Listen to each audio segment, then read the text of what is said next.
Halo, halo warga desa Sukawedi. Kembali bersama Do You See What I See? Iya, senang ya bisa kembali lagi membuat konten buat teman-teman. Dan kali ini kita nggak akan kedatangan tamu siapapun gitu ya. Tapi kita akan membahas satu film yang ya baru kemarin sore ada trailernya lagi. Ya, saya sih dapat undangan. Ini saya tunjukin dikit ya. Sebentar. Apa ini paket datang? Yes, Pengabdi Setan Communion 2. Waduh, Pengabdi Setan kedua nih. Ngirim apaan ini? Oh. Benih merah. Kantor kita ditandain, cuy. Ini apa nih? Oh. Benih hitam gak ada nih di film pertamanya. Do You See What I See? Wah, diundang cuy nonton trailernya Pengabdi Setan kedua. Nah, itu tadi sih. Kemarin sempat bikin story. Jadi dapat undangan dari Rapi Film ya untuk menghadiri pemutaran trailer terakhir, yang nggak tahu terakhir apa nggak yang terakhir gitu ya, dari film Pengabdi Setan yang kedua, Communion gitu. Tapi sebelum ke ngomongin yang film yang baru gitu ya, saya ingin sharing sedikit mengenai film-film yang si Satan Slave ini, Pengabdi Setan ini sebenarnya udah berarti ini film ketiga ya. Dari kalau teman-teman lihat nih, saya tunjukin deh sebentar. Nah, kalau teman-teman lari ke Netflix saat ini gitu ya, ada 2 film Pengabdi Setan yang lagi tayang di Netflix, dan ini bisa di teman-teman saksikan gitu ya. Yang pertama nih Pengabdi Setan yang pertama gitu. Nah, ini film Pengabdi Setan yang pertama garapannya siapa ya? Sebentar, saya lupa. Oh ya, disutradari oleh Sisworo Gautama. Nah, yang main nih ada beberapa artis lama ya. Fahru Rozi ini jadi Tommy adiknya. Kemudian ada Siska Widowati jadi Rita. Bapaknya ini WD Mohtar, Pak Munarto, dan juga ada Himdamsyik jadi aninya ya, jadi Pak Karto. Tapi tokoh saya lupa tokoh siapa namanya. Tokoh yang Mawartini ya kalau nggak salah. Saya agak nggak familiar sama pemainnya sih. Nah, ini yang jadi si bibinya yang jahat ya. Nah, kalau teman-teman nonton gitu, nanti sempat nonton ke Netflix. Jadi saya sih udah nonton ini lama ya. Dulu udah pernah nonton waktu di Flick. Jadi saya dulu langganan IndiHome, terus nah IndiHome tuh punya film-film, punya channel apa namanya, channel film Indonesia yang, nah ini Flick ya, Rumah Sinema Indonesia. Nah, dia itu suka nayangin film restorasi yang di restorasi ulang. Kayak ada nih, ada keterangannya sih, tadi sempat lihat di YouTube ya, Flick ini. Jadi sebenarnya si film Pengabdi Setan tahun 1980 ini, kalau teman-teman nonton di Netflix itu sudah direstorasi. Jadi kualitas yang teman-teman akan tonton di Netflix itu bagus banget. Terus terang bagus banget. Ya filmnya sih film lama ya. Terus efek-efeknya juga cukup. Coba lihat, tonton dikit deh. Ini sedikit ada trailernya. Nah, di sini deh. Rita, ibumu baru meninggal. Jangan sampai kau frustasi atau kehilangan pegangan. Nah, di adegan pertama ini kalau nonton filmnya ini cuman trailernya aja ya. Nah, kalau nonton filmnya juga sama, hampir sama tuh sama Pengabdi Setannya Mas Joko yang tahun berapa? 2017 ya. Adegannya ibunya meninggal di awal gitu. Dan ini diawali dengan membacakan ayat Quran, kalau nggak salah mengenai kematian gitu ya.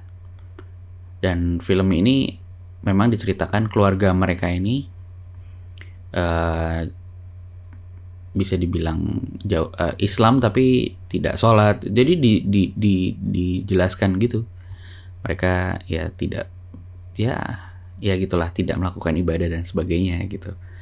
Sampai kita lihat dulu sedikit.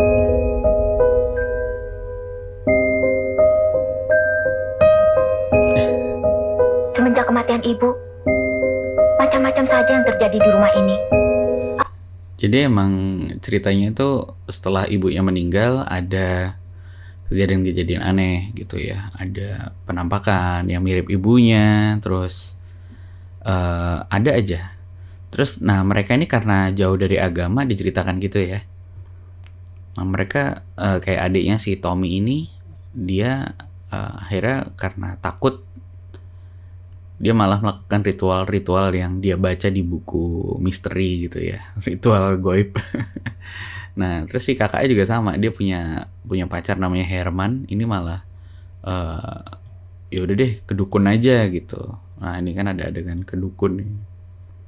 Karena mereka nggak tahu gitu ya gimana sih mengusir si demit ini. Ternyata bukan melambangkan dirimu saja. Nah ini si bibinya ini dukunnya tiba-tiba dia bapaknya itu dikasih inilah ya asisten rumah tangga dari rekan kantornya. Ternyata si bibinya ini yang akhirnya ternyata dia juga mempraktekkan ilmu hitam. Dan ceritanya sih sangat cetek gitu ya, sangat cetek, premisnya juga cetek, tapi untuk film tahun 80 ini layak banget buat teman-teman tonton gitu. Wah, menyenangkan banget ya nontonnya, karena tadi ya satu, kualitas restorasinya bagus, terus ceritanya juga cukup asik gitu ya.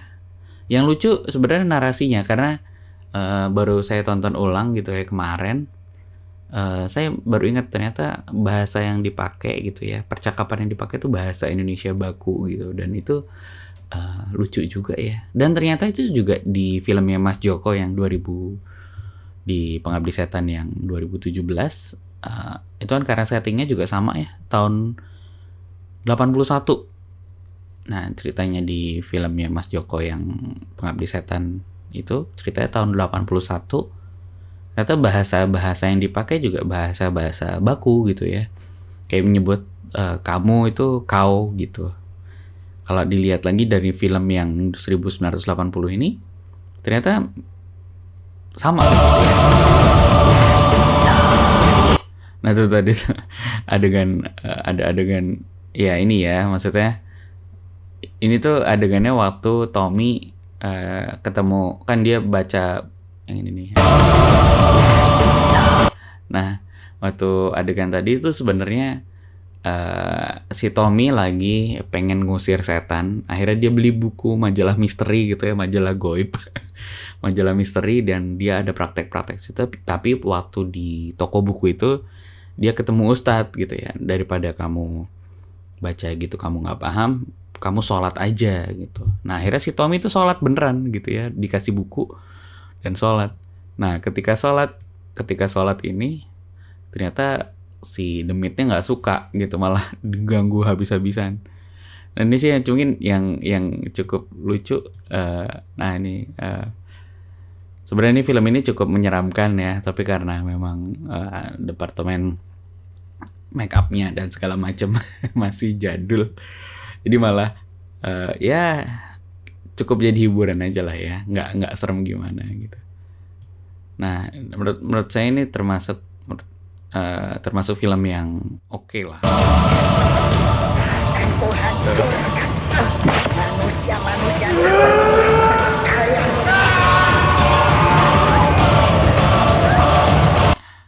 ya efek-efek apa si perdemitannya juga masih standar lah ya, tapi ceritanya bagus kok. Layak buat teman-teman tonton ulang gitu ya.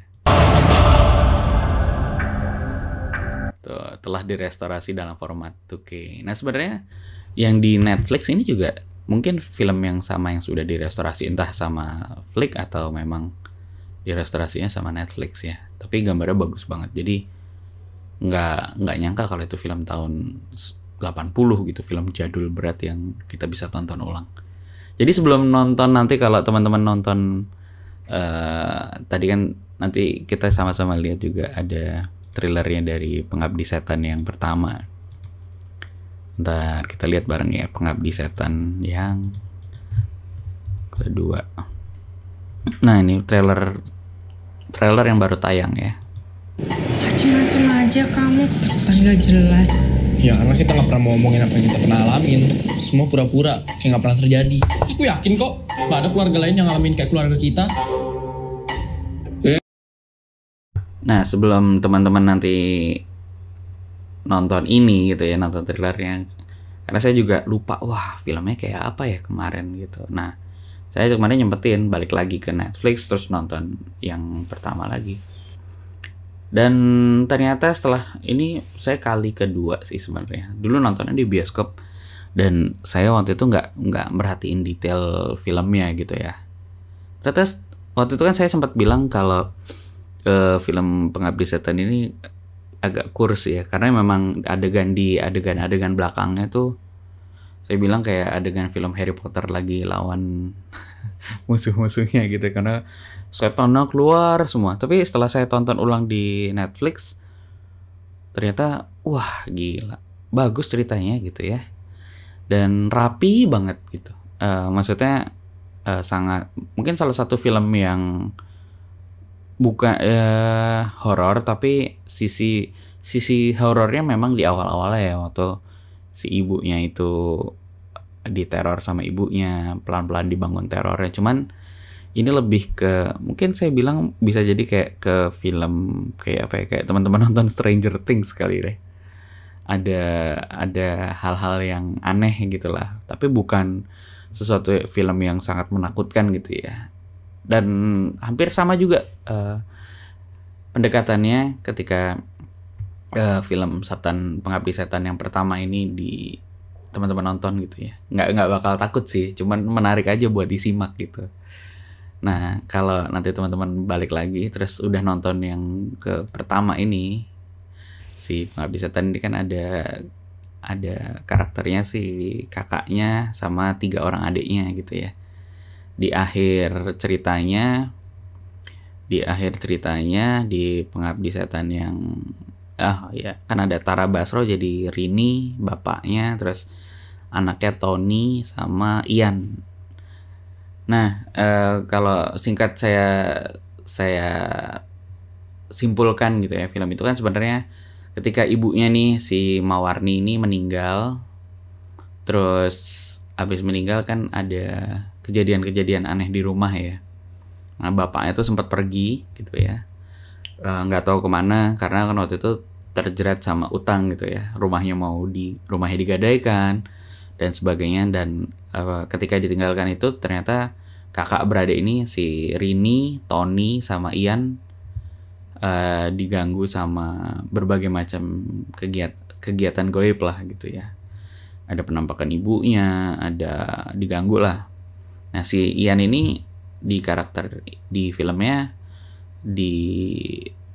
dikarakterkan menjadi bisu tuli gitu ya. Nah dia yang juga digambarkan sebagai ya penakut. Nah kakak satu lagi ada si Bondi, ada berempat berarti ya sama Bondi. Bondi ini anak nomor 3. Nah di rumah itu ada gangguan sampai akhirnya dibantu sama Pak Ustadz sama anaknya namanya Herman juga gitu ya, sama seperti di film yang pertama. Nah akhirnya si Herman meninggal karena ternyata mereka ini si Tara sama si Herman mencari tahu tentang ada surat yang ada di rumah gitu ya. Ternyata mereka menemukan si ibunya ini, ibunya mereka si Mawarni Ternyata semacam mengikuti, mereka curiga ibunya mengikuti sebuah sekte tertentu yang mengenai bagaimana punya anak. Jadi ceritanya mereka tuh menemukan bahwa mereka sadar mukanya kakaknya yang pertama Rini, terus kemudian si Tony, Bondi sama Ian kok mukanya beda semua gitu. Nah padahal dilihat ada jarak kelahirannya mereka selalu sama. Saya lupa 7 tahun atau 8 tahun gitu. Karena disebutkan di majalah misteri itu, review dari Pak Budiman. Pak Budiman itu adalah orang yang si Rini dan Herman tadi, anaknya Pak Ustadz, temui gara-gara nemu surat di rumahnya. Ternyata dia bilang ya ibunya mengikuti sekte itu.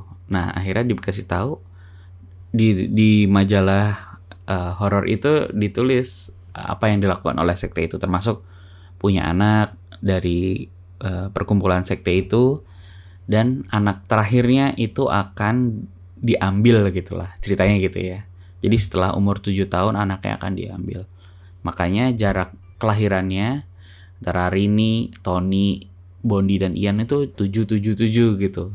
Jadi sebelum 7 tahun mereka udah punya adik lagi. Jadi nggak jadi diambil gitu loh. Jadi ada twistnya gitu. Tapi ternyata setelah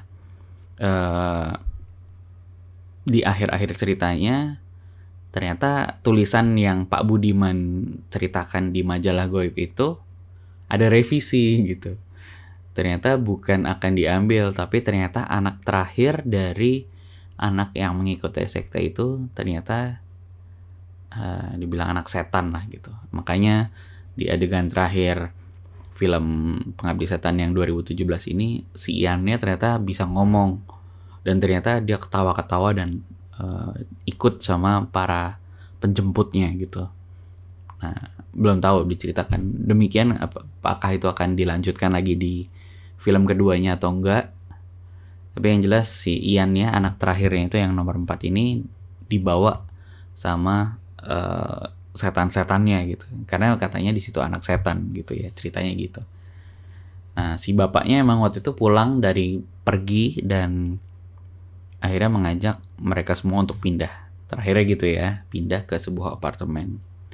Nah, kalau menyimak dari trailer tadi, ini kan mereka udah tinggal di apartemen gitu ya. Kita lihat sekali lagi yuk. Aja kamu ketakutan gak jelas. Ya karena kita gak pernah mau ngomongin apa yang kita pernah alamin. Semua pura-pura, kayak gak pernah terjadi. Aku yakin kok gak ada keluarga lain yang ngalamin kayak keluarga kita. Nah ini kan karena mereka udah ngalamin hal yang mengerikan, akhirnya mereka pindah ke apartemen sekeluarga. Dan setahun kemudian ceritanya gitu ya. Kalau di film yang pertama diceritakan setahun kemudian. Mungkin ini menyambung setelah itu. Kita mau pindah. Kita nggak akan kemana-mana. Tinggal di rumah susun aman. Tinggal di rumah, kalau ada apa-apa kita sendirian. Nah ini karena mereka udah pindah ke rumah susun ya, bukan apartemennya.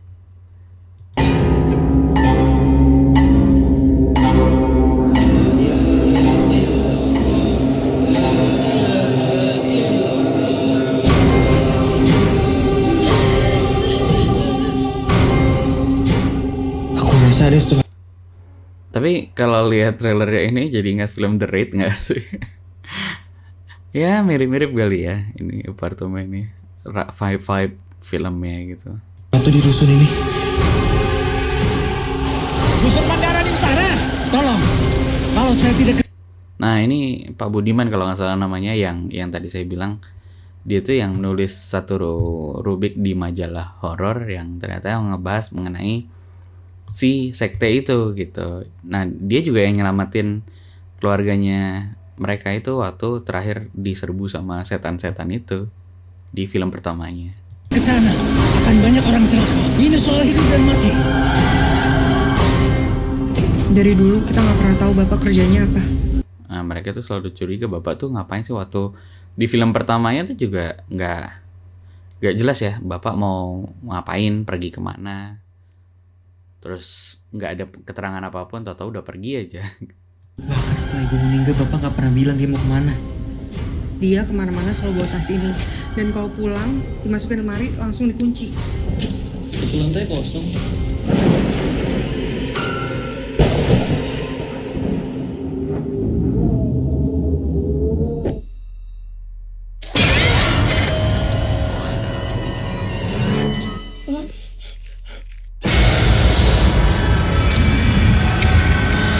Ya nggak tahu ya ini ngapain. Ini kayak film Stranger Things.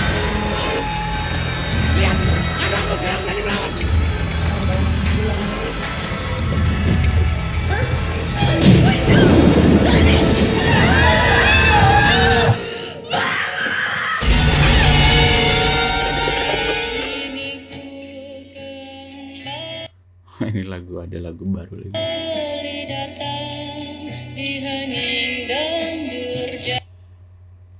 Nggak tahu siapa. Ini nggak tahu ya. Tadi kelihatannya di film tadi nggak ada si Ian ya, ada yang nomor 4 ya. Cuma ada bertiga ya.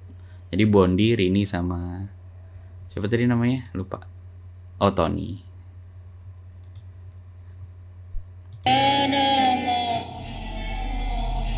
Ya settingnya sih di apartemen ini.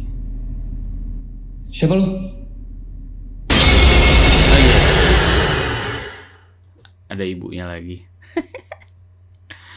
Waduh, menarik. Jadi kalau lagi-lagi kalau teman-teman udah siap nih mau nonton ini, saya sih mewajibkan untuk nonton ulang gitu ya. Nonton ulang dari film yang pertama, karena kalau nggak lupa deh pasti, nggak akan relate gitu ya, nggak akan inget ini apa.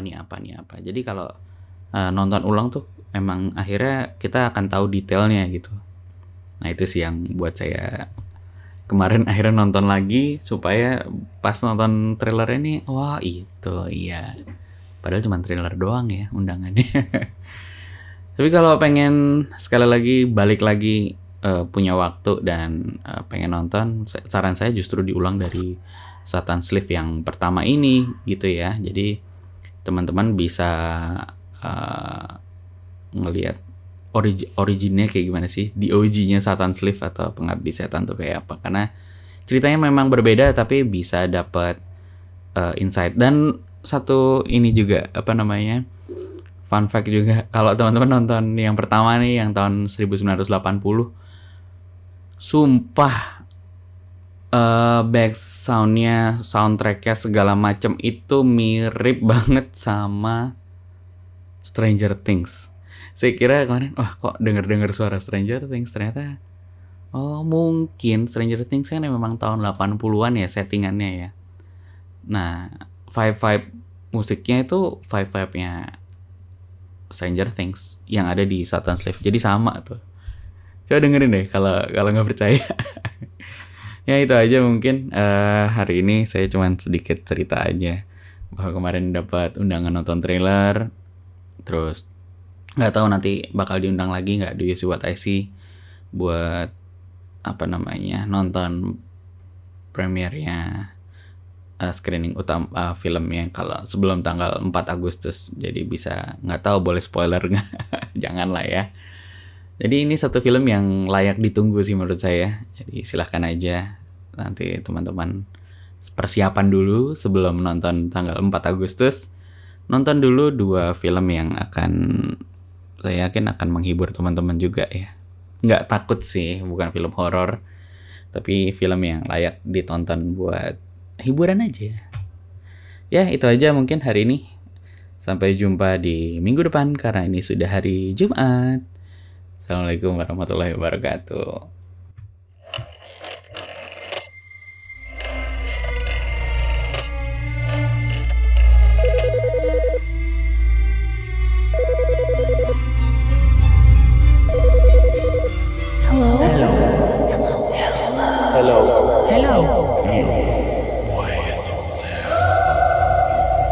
Hello? Can you see me?